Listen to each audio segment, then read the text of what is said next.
पाल रे सब बड़ा बडेरा, सब बड़ा बडेरा वो जी, सब लोग लगाया वो जी, ठाकरिया ने समझा वो जी।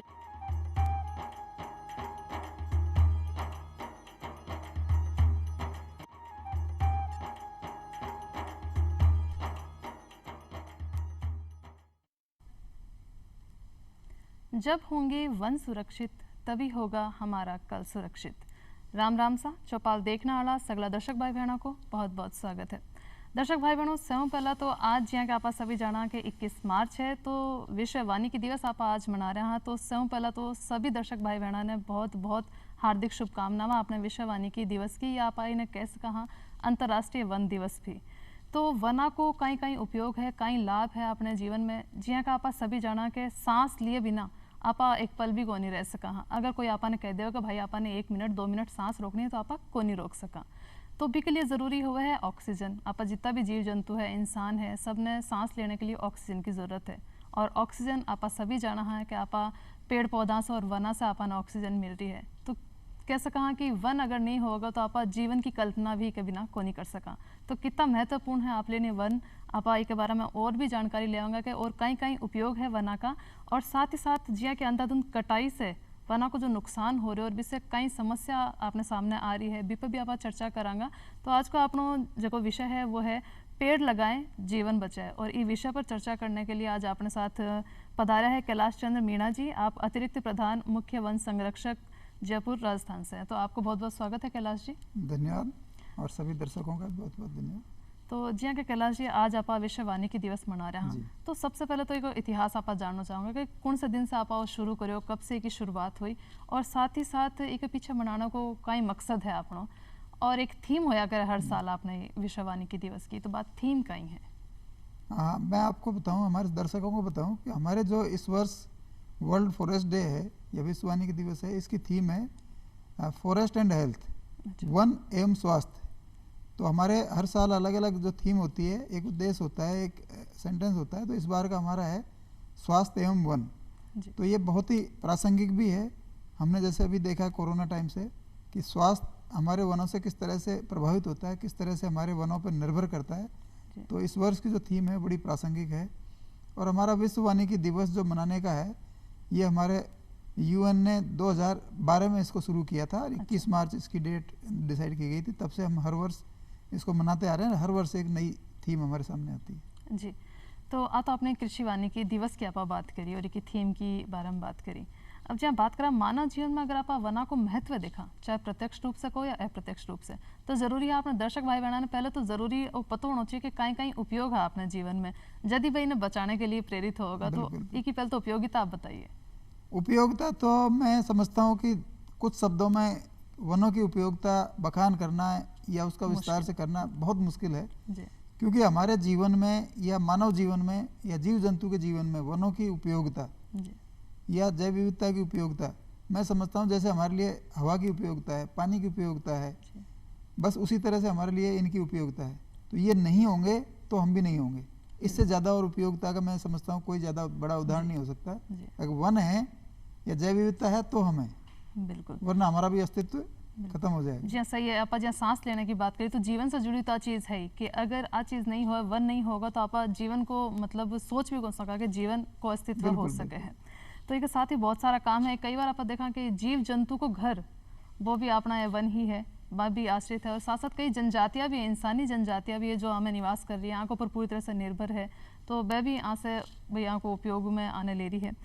अब अगर आप अपने राजस्थान के परिप्रेक्ष्य में देखा तो राजस्थान में वना की कई स्थिति है। अब राजस्थान में मैं बताऊं आपको, जिस तरह से हमारे भारत देश में जो फॉरेस्ट कवर जिसको बोलते हैं, वन आवरण जिसको कहते हैं, वो लगभग हमारे 21 से 22% भूभाग पर फॉरेस्ट कवर है। मतलब जैसे 100 हेक्टेयर हमारे पास पूरी ज़मीन है तो लगभग 22 हेक्टेयर में हमारे पास में वृक्ष आच्छादित क्षेत्र है जिसको हम फॉरेस्ट कवर कहते हैं। अच्छा। अब चूँकि राजस्थान हमारे देश का भौगोलिक दृष्टि से देखा जाए तो सबसे बड़ा प्रदेश है, लेकिन जो प्रदेश है, हमारे प्रदेश की पहचान भी एक मरुस्थलीय प्रदेश की है जिसमें डेजर्ट काफ़ी ज़्यादा हिस्सा, लगभग 60% हिस्सा डेजर्ट है, जिसमें हमारे जो फॉरेस्ट कवर अपेक्षाकृत काफ़ी कम है। तो हमारे राजस्थान का ओवरऑल हम निकालें तो भौगोलिक क्षेत्र का लगभग 5% या 5 से थोड़ा सा कम हमारा फॉरेस्ट कवर के रूप में आता है। जी तो अगर हम राष्ट्रीय औसत से देखें तो हम अभी बहुत पीछे हैं, और राजस्थान में हमें और वनावरण करने की, फॉरेस्ट पेड़ लगाने की या फॉरेस्ट कवर बढ़ाने की बहुत ज़्यादा ज़रूरत है। जी। तो एक तो अब आजकल जहाँ पर देखा है कि भाई वृक्षा की अंधाधुंध कटाई की भी बात हो रही है कि वृक्ष क्षेत्र है वो भी बहुत कम हो रही है। एक तो पहला ही अपने क्षेत्र में कम है, बिल्कुल। और भी के अंदर अगर आप अंधाधुंध कटाई आप करांगा, मानव अपने स्वार्थ के लिए अगर इसको कुछ काम करोगे तो और भी अपना नुकसान है। बिल्कुल। तो कहीं कहीं कारण है इसके पीछे क्यों अंधाधुंध कटाई हो रही है? एक तो मैं कहूँगा अंधाधुंध कटाई का सबसे बड़ा कारण है कि एक तो तात्कालिक आवश्यकता होती है, एक दूसरा होता है अज्ञानता, जिसको कह सकते हैं हम इग्नोरेंस। कई लोगों को अभी जो हम कई बार आप देखें, जैसे आज से 30 साल पहले जिनको याद है, जो उम्र में उस तरह के हैं, कभी उन्होंने सोचा भी नहीं होगा 30, 35, 40 साल पहले पानी भी कोई एक बड़ा रिसोर्स हो सकता है या पानी की कभी समस्या हो सकती है। जी जब हम भी छोटे छोटे थे तो गांव में हम सुनते थे पानी की एक बोतल बिकती है वहाँ, तो हमें बड़ा अजूबा सा लगता था, पानी भी कोई बेच कैसे सकता है, जो एक प्रकृति की चीज है, आसानी से प्राप्त होती है, पानी कोई कैसे बेच सकता है, कैसे खरीद सकता है। और वो अभी देखो कुछ सालों में हमारे सामने यथार्थ है कि पानी सब जगह बिक रहा है। तो इसी तरह से लोगों की भी अज्ञानता है, उनको लगता है कि जंगल है, पेड़ पौधे खड़े हैं, ठीक है, काट के हम खेती कर लें, काट के घर बना लें, काट के इनको बेच दें, जला लें। तो ये छोटी छोटी अज्ञानतावश या कई बार लालचवश इस तरह की मजबूरियां कई बार होती हैं, जिसकी वजह से हमारे पेड़ों का, या हम कई बार विकास की बातें करते हैं तो कई बार विकास के कार्यों की वजह से भी हमारे जो है वृक्षों को काटना पड़ता है या फॉरेस्ट को थोड़ा सा नुकसान करना पड़ता है। बिल्कुल। तो जी हाँ भाई, वन की कटाई हो रही, चाहे कोई भी वजह से कर रहा है, अपने स्वार्थ के चलते कर रहा है या अपने ज़रूरत आप अपनी पूरी करना चाह रहे हैं, बी की वजह से भी आप वन की कटाई कर रहे हैं। तो ये जो वन क्षेत्र कम हो रहा है और अंधाधुंध जो कटाई हो रही है, इससे कौन कौन सी समस्या को सामना आपने करना पड़ेगा? समस्या का सामना तो हम अभी देख ही रहे हैं। अगर जिस तरह से मैं आपको थोड़ा सा अगर विश्व पटल पे अगर बताऊं, तो हमारे लगभग साल भर में 1 करोड़ हेक्टेयर, जिसको हम 10 मिलियन हेक्टेयर कह सकते हैं, इतने वनों का हर साल हमारे नुकसान हो रहा है या खत्म होते जा रहे हैं नुकसान वनों को। और ये जो एरिया है लगभग आप मान लो आइसलैंड या इंग्लैंड जो है एक देश, उसके बराबर एक एरिया होता है। अच्छा। तो एक इंग्लैंड देश के बराबर लगभग हमारे पूरे धरती से वन खत्म होते जा रहे हैं। जी। तो हमारे जो वनों की खत्म होने की रफ्तार है वो काफ़ी ज़्यादा है और वाकई में एक चिंतनीय है। तो हम लोगों को सोचना पड़ेगा। और हमारे जो समस्याएं के लिए आपने कहा है, आप देखें पृथ्वी पर पर्यावरण जो चेंज हो रहा है, क्लाइमेट चेंज हो रहा है, उसकी वजह से कितनी सारी प्रॉब्लम्स आ रही हैं। हम आए दिन अखबारों में पढ़ते रहते हैं, मौसम का जो परिवर्तन आ रहा है, बहुत कभी ज़्यादा हो रहा है, कभी बहुत कम हो रहा है। जहाँ पहले पहाड़ों पे बर्फबारी रहती थी, कभी कोई गर्मी की सोच नहीं सकता था, आज ऐसे ऐसे हिल स्टेशन पर अगर हम जाएंगे, जैसे मसूरी हुआ, शिमला हुआ, तो आपको पंखे चलते हुए दिखाई देंगे, जबकि कुछ साल पहले तक वहाँ के लोग जानते भी नहीं थे पंखे कैसे होते हैं। तो ये सब पर्यावरण जो परिवर्तन हो रहा है उसकी वजह से ये सब चेंजेस होते आ रहे हैं, और ये चेंजेस जो है बड़े भयावह हैं। आने वाले कुछ सालों में, कुछ दशकों में इनकी जो तीव्रता बढ़ेगी और हमारे मानव जीवन पे और सभी जीवों पे संकट बढ़ने वाला निश्चित है। बिल्कुल। तो जहाँ जलवायु परिवर्तन की आप बात करी, बहुत चर्चा पे आजकल आम हो रही है। तो पर्यावरण प्रदूषण और जो जलवायु परिवर्तन है, तो इनमें कुछ आप सुधार करने के लिए अगर मतलब वन संरक्षण की तरफ काम करा तो इनमें आप फ़ायदो कुछ ला सकें?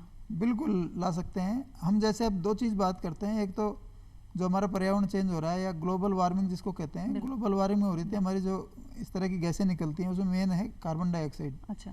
तो कार्बन डाइऑक्साइड जो गैस निकलती है उसकी वजह से हमारे ग्लोबल वार्मिंग में काफ़ी बड़ा फैक्टर है जी। मैं जैसे अभी आपको बताया कि कितने सारे हमारे लगभग 10 मिलियन हेक्टेयर जंगल नष्ट हो रहे हैं, तो जो हमारा डिफोरेस्टेशन है उसकी वजह से जो हमारा कार्बन डाइऑक्साइड का फर्क पड़ता है जी जी। वो लगभग पूरे विश्व में जो हमारा ट्रांसपोर्ट की वजह से जो कार्बन डाइऑक्साइड उत्सर्जित होती है जी। उसके बराबर ही नुकसान हमारे जो डिफोरेस्टेशन हो रहा है उससे हो रहा है। तो आप सोचें कि हम जंगलों को जो विनाश कर रहे हैं वो, और हमारा पूरे विश्व में जो हमारा ट्रांसपोर्ट है जिसमें सारे व्हीकल आ जाते हैं, तो व्हीकलों से जो निकलने वाला कार्बन डाइऑक्साइड है वो लगभग उसके बराबर है जी। तो हमें दोनों फ्रंट पे कोशिश करनी होगी ताकि हमारा जो व्हीकुलर एमिशन है कार्बन डाइऑक्साइड है उसको भी हम कम करें, और हमारा जो डिफोरेस्टेशन हो रहा है उसको भी हम कम करें, ताकि कार्बन डाइऑक्साइड जो हमारे वातावरण में ज़्यादा होती जा रही है एक अनुपात से, उसको हम रोक सकें। बिल्कुल। तो कटना कटा आप देख रहे हैं कि विकास जिया हो रहे हैं, आपने नज़र आ रहा है कि विकास हो रहा है, अच्छी बात है, लेकिन विकास के साथ साथ जिया कह जाए कि बढ़ती जनसंख्या एक तो आप बहुत बड़ी समस्या आपने सामने आ रही है। तो बढ़ती जनसंख्या और जो शहरीकरण बढ़ रहे है वो की तरीके से वना के विनाश में अपना योगदान दे रहे हैं? जैसे मैं कहूँ, देखो विकास तो एक सतत प्रक्रिया है, जी जब मानव जब से पैदा हुआ है, जब से धरती पर आया है जीव जी। जंतु, तो विकास तो कर- होना स्वाभाविक है बिल्कुल। और उसको हम रोक भी नहीं सकते, रोकना भी नहीं चाहिए।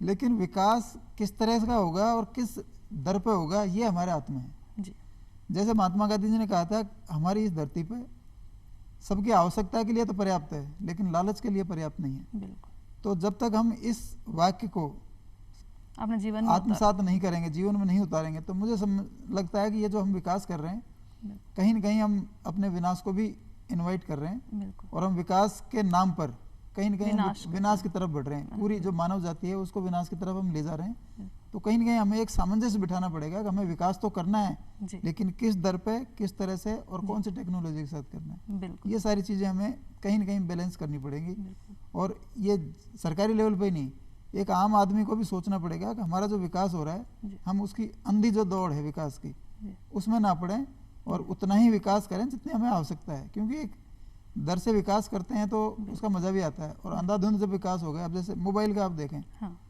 मोबाइल पहले टेलीफोन पे पूरे गांव में, पूरे मोहल्ले में एक टेलीफोन होता था, जी तो उस पर पूरे पड़ोसियों को बुला के लाते थे, बात होती थी, अंतर्देशीय पत्र लिखते थे। जी फिर धीरे धीरे घरों में फ़ोन लगा, मोबाइल आ गया, तो मोबाइल एक बहुत बड़ी चीज़ लगी। अब मोबाइल का आपने देखा किस तरह का विकास हो गया। बिल्कुल, तो इससे सुविधाओं के साथ साथ कितने नुकसान हो गए, कितने हमारे हेल्थ को, पर्यावरण बच्चों को, की हेल्थ को, सबको ये नुकसान कर रहा है। नुकसान कर- तो विकास चाहिए, लेकिन इस गति पर इस तरह का विकास नहीं चाहिए जो जी। हमारी मानव जीवन को ही खतरे में डाले। बिल्कुल। तो विकास के साथ साथ जरूरी है आप एक संतुलन भी बनाए रखा, संतुलन प्रकृति बहुत को जरूरी है। संतुलन है वो बहुत जरूरी है। तो एक संतुलन के अंतर्गत एक आप जैव विविधता शब्द सुना है, तो कई है आज जैव विविधता और मतलब वना की कमी के कारण जैव विविधता में भी कमी आ रही होगी, बिल्कुल। तो बिको कई नुकसान आपने सामना होगा। जैव विविधता भी देखो, वन जैव विविधता तो एक बहुत बड़ा चीज़ है, वन उसका एक हिस्सा है, जी जैव विविधता का पार्ट है वन। आप देखें जैसे जैव विविधता दो तीन तरह की होती है, एक टेरेस्ट्रियल जिसको धरती पे कहते हैं, एक एक्वेटिक होती है जो पानी में जैव विविधता है, एक जी वायुमंडल वाली जैव विविधता है। तो धरती की जो टेरेस्ट्रियल जैव विविधता है उसका लगभग 80% जैव विविधता हमारे वनों में निवास करती है।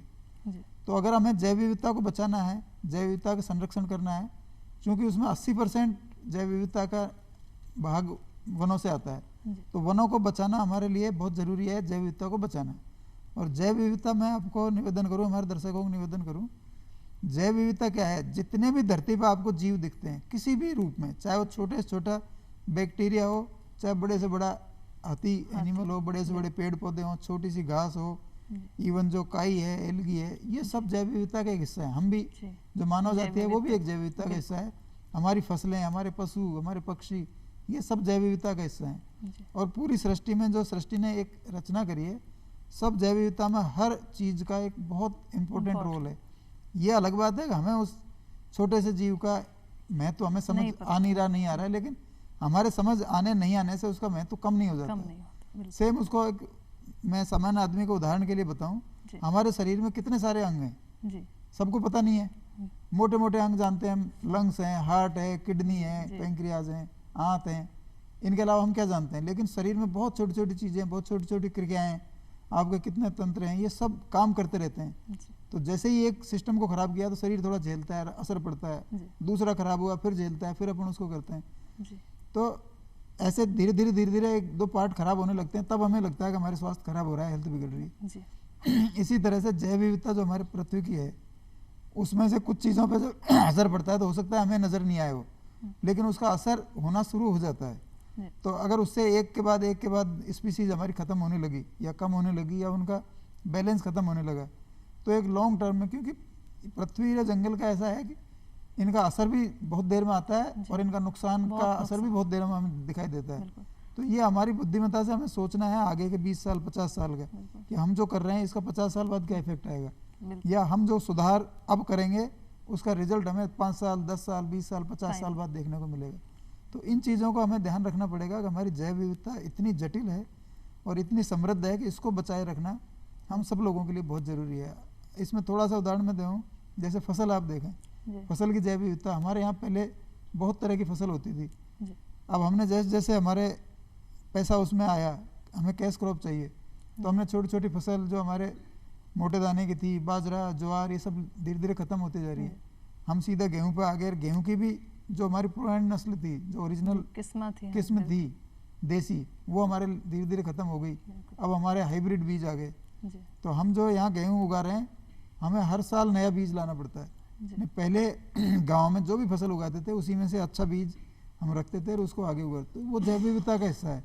जी तो ये सब इस तरह से हम जैव विविधता खोते जा रहे हैं और हमारा जीवन जो है वो धीरे धीरे संकट में जाता जा रहा है। तो ये हमें कहीं ना कहीं सोचना पड़ेगा क्यों हमारे लिए जैव विविधता जरूरी है और किस तरह से बचाना है हमें। तो जैव विविधता में अगर जी आप कहो कि भी पेड़ पौधा की अलग अलग नस्लें हैं, प्रजातियां हैं, जीव जंतुओं की भी अलग अलग प्रजातियां हैं, तो हर जीव अपना बहुत ज़रूरी है। अगर एक भी जीव इस चक्र में से, इस संतुलन में से हटेगो तो आप प्रकृति को जो संतुलन है वो बिगड़ेगो। तो ज़रूरी है वो संतुलन बने रहे, क्योंकि अगर जहाँ जहाँ वन कम होगा तो वन्य की जो जातियाँ हैं, चाहे वही पेड़ पौधा की हो और चाहे अपना कोई पशु पक्षी है, बाकी अगर नस्ल भी कोई ख़त्म हो जाओगी तो वो भी संतुलन ने खराब करेगी।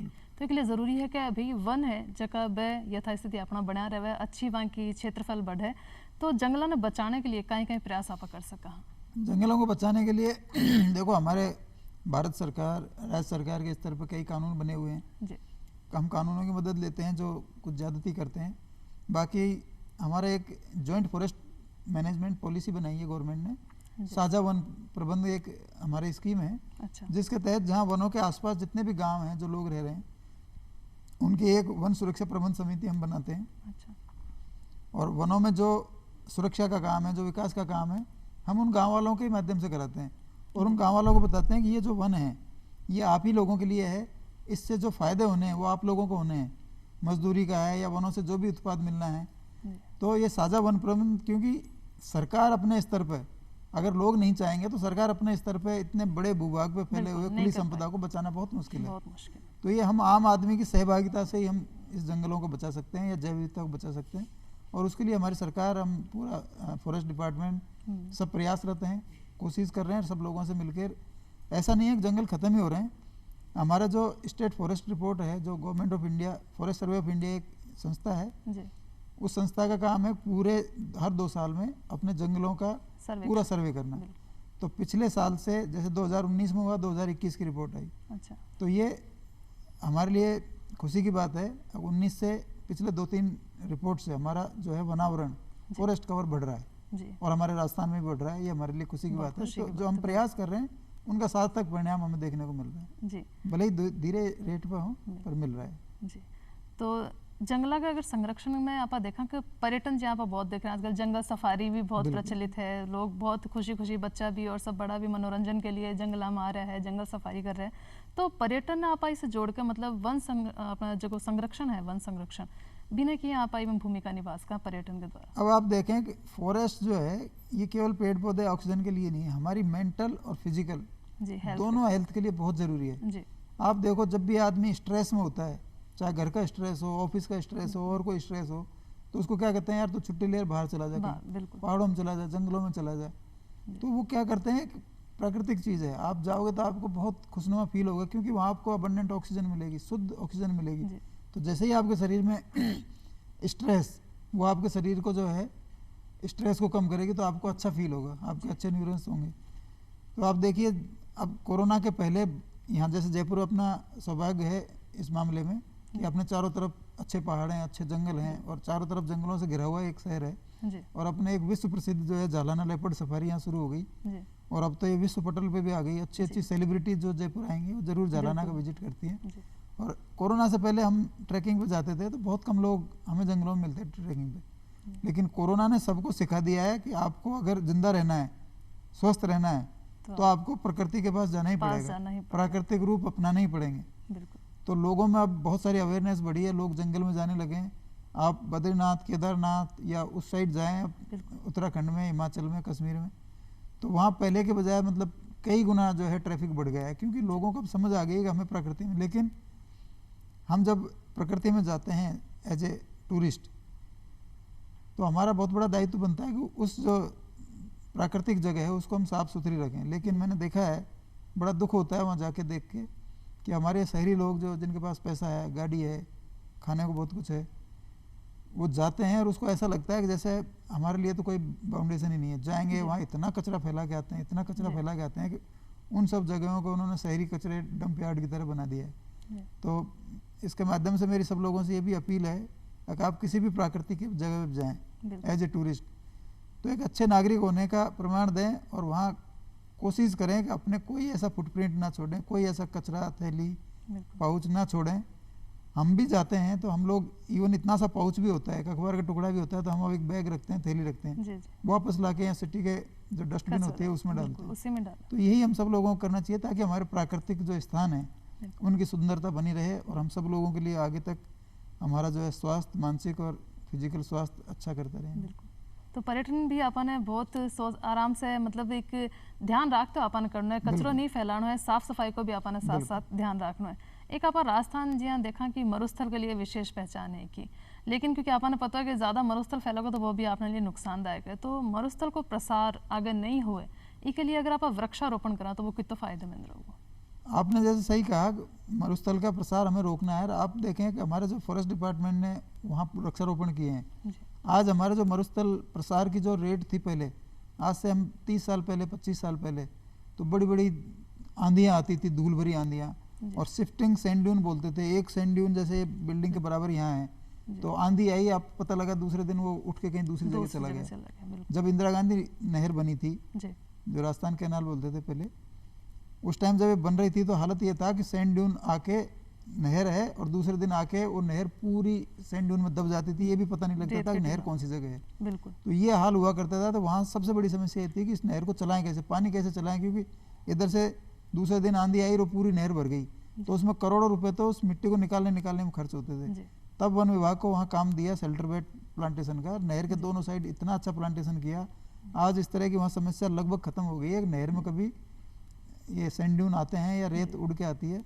और वहाँ काफ़ी सारा प्लांटेशन किया। अभी तो मैं समझता हूँ वहाँ जब जाते हैं हम डेजर्ट में, तो धोरे देखने के लिए हमें इधर उधर जाना पड़ता है, जगह पूछनी पड़ती है कहाँ धोरे कहाँ मिलेंगे। दौरे मिलेंगे। जो पहले पूरा रेत ही रेत दिखती थी, आज हमें एक धोरे देखने के लिए एक पर्टिकुलर जगह पर जानी पड़ती है, कुछ धोरों को बचाना पड़ता है लोगों को रेत दिखाने के लिए। जी बाकी अच्छा प्लांटेशन हो गया और ज़्यादातर धोरे स्टेबलाइज हैं, तो वो बढ़ते हुए जो है डेजर्ट की बहुत ज़्यादा समस्या अब नहीं है। और लगातार हमारे जैसे वन विभाग की तरफ से प्लांटेशन के काम चल रहे हैं, वृक्षारोपण हो रहा है। तो और अपना जो वृक्षारोपण में कटना कटा अपना जगह नहर आई है इंदिरा गांधी नहर का, तो अभी बहुत सहायक रही है, जिससे कि वृक्षारोपण में भी अपना मदद मिली, अभी बाने पानी देना है, वह भी दिक्कत अपने सामने नहीं रही है। एक आप बात करें अगर गैर कानूनी रूप से जो लोग मतलब पेड़ काट रहे हैं, तो वहाँ के लिए एक सख्त सजा को प्रावधान होना चाहिए, तो इसके लिए आप कहीं करना चाहोगे? सख्त सजा का देखो हमारे यहाँ कई कानून हैं, और अभी पकड़ दकड़ हो रही है, आप रोज़ अखबार में पढ़ते हैं, जैसे माइनिंग हो रही है, अवैध माइनिंग हो रही है, खनन हो रहा है, अवैध खनन, स्टाफ जाता है, यहाँ तक कि पुलिस वालों के ऊपर, वन कर्मियों के ऊपर ट्रैक्टर चढ़ा देते हैं, जान से मारने की। साल में कई सारी ऐसी घटनाएं होती हैं जो पुलिस के और वन विभाग के कर्मचारी या खनन विभाग के कर्मचारी जो रोकने जाते हैं अवैध कामों को, ट्रक चढ़ा देते हैं, ट्रैक्टर चढ़ा देते हैं। जी तो ये देखो, जब तक हमारा ये आर्थिक पहलू इससे जुड़ा हुआ है कि लोगों की वो जुड़ी हुई है कि इसमें पैसा इतना इन्वॉल्व है माइनिंग में कि लोग ना जंगल देखें, जब खड़े हुए आदमी को ऊपर ट्रक चढ़ा देते हैं तो उनको जंगल से क्या मतलब है। मतलब लालच तो का आगे अपन लालच इतना ज़्यादा हावी हो गया है हमारे जी। ऊपर कि उसमें इंसानियत नाम की ख़त्म हो गई, तो उसमें समझदारी की अपेक्षा करना थोड़ा मुश्किल है। उसके लिए कानून भी हैं सख्त, और उनके खिलाफ सख्त कानूनी कार्रवाई जी जारी है। और हमारे जैसे सरकारी जो विभाग हैं ये भी डेवलपमेंट काम करते हैं, जी तो उनको भी वन संरक्षण अधिनियम के तहत भारत सरकार से या राज्य सरकार से पहले पूर्व अनुमति लेनी पड़ती है वन जंगल में कोई अगर इस तरह का गैर वानिकी कार्य कराते हैं। जी तो कानूनी हमारे पास प्रावधान है, लेकिन इम्प्लीमेंटेशन में ज़रूर दिक्कत आती है, क्योंकि वन कर्मियों की संख्या जो हमारी जितनी चाहिए उससे काफ़ी कम है, और क्षेत्र भूभाग बहुत बड़ा है। जी तो एक अगर आप बात करें कि आम लोगों ने, क्योंकि ये मुहिम से जोड़ना बहुत ज़रूरी है, जब भी आप वन बिल्कुल। संरक्षण कर सकेंगे, बिल्कुल। तो कौन कौन सा ऐसा माध्यम है जिसे आप लोगों ने जागरूक कर सकें, कौन कौन सा माध्यम से करियो जा रहे हो ऐसा? अब जैसे आप हम ये चर्चा कर रहे हैं बिल्कुल। आज, तो ये सभी हमारे देशवासी प्रदेशवासी इसको देख रहे हैं, तो प्रदेशवासियों से भी मैं अपील करता हूँ कि इन चीज़ों में थोड़ा सहयोग करें, क्योंकि कई बार हमारे क्या है अज्ञानता ये होती है, जंगल है मतलब फॉरेस्ट डिपार्टमेंट का है, जी स्कूल है मतलब स्कूल डिपार्टमेंट की है, बिल्कुल फलां चीज़ है इन डिपार्टमेंट की है, नहर इरिगेशन डिपार्टमेंट की है। तो ये सब हैं किसके लिए? हम सब लोगों के लिए, आम आदमी के लिए हैं, हम पूरी पृथ्वी हमारे मानव जाति के लिए हैं। तो इन चीज़ों को हम अपनी माने हो, सब लोग अपनी मानेंगे, इससे अपनत्व दिखाएंगे, तो ये सारी चीज़ें सुरक्षित रहेंगी। और हमें सरकार को ये अननेसेसरी जो सख्त कार्रवाई करनी पड़ती है ये नहीं करनी पड़े, और कोई अगर कर भी रहा है तो कम से कम उसमें सरकार का सहयोग करें, उनको सूचित करें, ताकि इस तरह के कोई अवैध काम करने वाले हैं उन पर रोकथाम की जा सके। क्योंकि 100% या 100% तो अपन मान नहीं सकते, हर आदमी को समझ आ जाएगी, बाकी दूसरे हम गांव में भी प्रचार प्रसार करते हैं, हम अवेयरनेस कैंप लगाते हैं, रैलियां निकालते हैं, आप देखें तो ये हमारे और कई सारे दिवस आते हैं हमारे इस तरह के। तो दिवसों का मेन उद्देश्य यही है कि आम आदमी को इसके उद्देश्यों से जागरूक किया जा सके, जो सरकारी मशीनरी है, पॉलिटिकल बिल है, उसको ला सकें, और हमारे जो रिसोर्सेज हैं, संसाधन हैं पूरे विश्व में, उन संसाधनों को, उन चीज़ों की सुरक्षा के लिए, उनको बढ़ावा देने के लिए हम उपयोग में ला तो सकें। कहना मतलब सरकार तो कठिन कठिन योजना वगैरह बनाकर अपनी तरफ से काम कर रही है, लेकिन एक आम आदमी अगर अपना घर से ही चीज़ की शुरुआत करना चाहे भाई वृक्षारोपण, तो वो की तरीके से कर सके? घर पे आप देखो, आप देखें जैसे दिल्ली के कुछ इलाकों में हम जाते हैं, या कई मैंने शहर देखे, शहर में तो आप जाते हो तो कई बार गर्मी के दिन में भी जाते हैं तो आपको धूप नहीं लगती है। घर का थोड़ा सा भी एरिया कहीं होगा तो उसमें कई सारे पेड़ होंगे जी। तो ये छोटी छोटी चीजें हैं जिनसे हम कर सकते हैं। यहाँ भी जयपुर में आप जाओ, कोई घर आप देखोगे तो पूरा ग्रीन सा दिखेगा, उसकी छत पे भी आपको भले पेड़ ही पौधे घर की दिखेंगे। जगह कम हो, लेकिन घर की जगह थोड़ी कम हो, थोड़ी जगह गमला आपके दिल में जगह होनी चाहिए। मैं कहता हूँ घर बिल्कुल। में और गमलों के लिए, पेड़ पौधों के लिए इतनी जगह तो मिल जाती है सबको। बिल्कुल, तो मतलब हर इंसान प्रयास करके अपने आसपास से आज चीज शुरुआत कर सके, अपने घर से की शुरुआत कर सके और हरियाली अपना आसपास हो सके है। तो आज इतनी अच्छी जानकारी आज अपने विषय पर आप दी, तो कैलाश जी के लिए आपको बहुत बहुत धन्यवाद। और अभी चैनलों का टाइम हो गया तो अभी लेवा विदा। बिल्कुल, राम राम धन्यवाद साहब। सबको, थैंक यू।